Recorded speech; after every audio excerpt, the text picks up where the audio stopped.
We're gonna bend the knees, thumbs right there in the hip crease, and fold forward. And you could let your hands rest on any piece of furniture that's handy.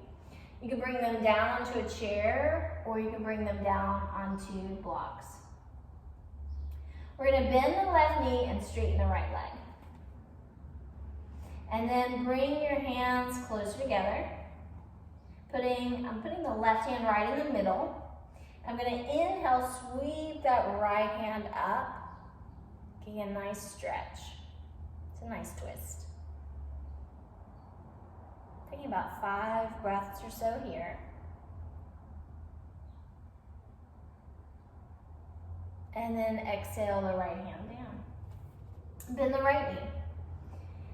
Again, your right hand can be on a table, on a chair, on blocks, or your right hand could be on the floor. And you want the hand to sort of line up in the middle between the feet. Not literally between the feet, but in front of the feet, but between them. And then inhale, sweep that left arm up. The right knee is bent, the left leg is straight. Both heels are on the ground, both feet are nice and flat, and the weight is back in the heels. Lengthen through the tailbone, get a nice twist going. You can look down, straight ahead, or up the left hand, either way.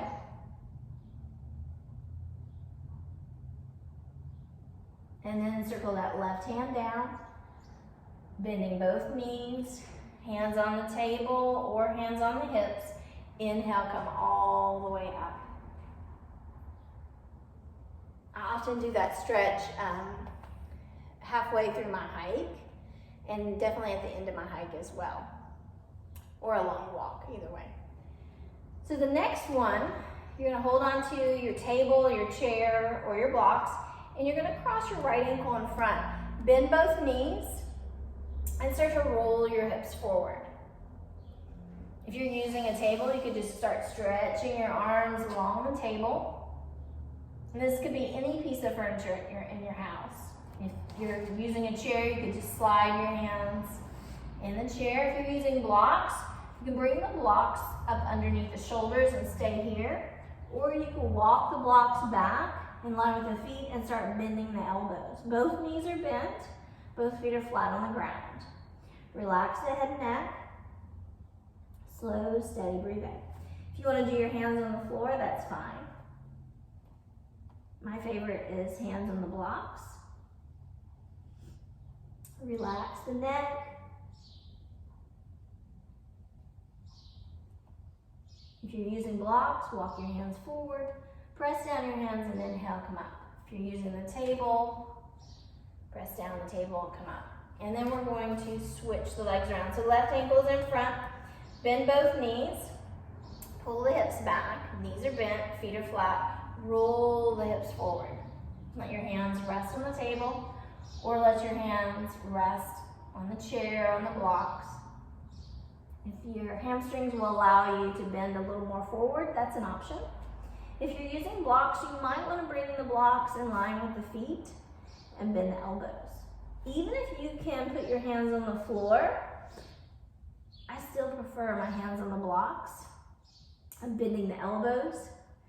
The fingers, don't grab the block with your fingers. Let the fingers lift and point straight ahead. And push down with your hands and slightly forward, helping you to fold a little deeper. Shoulders relaxed.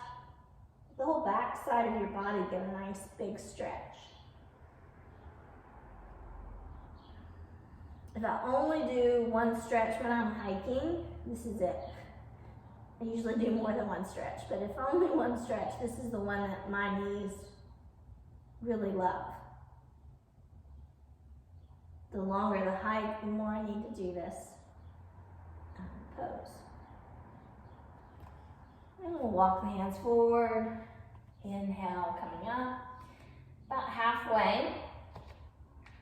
Bring the feet to parallel. Push your hands on the table or bring your hands to your hips and inhale, come the rest of the way up. Great, so those are some of my favorite outer hip stretches.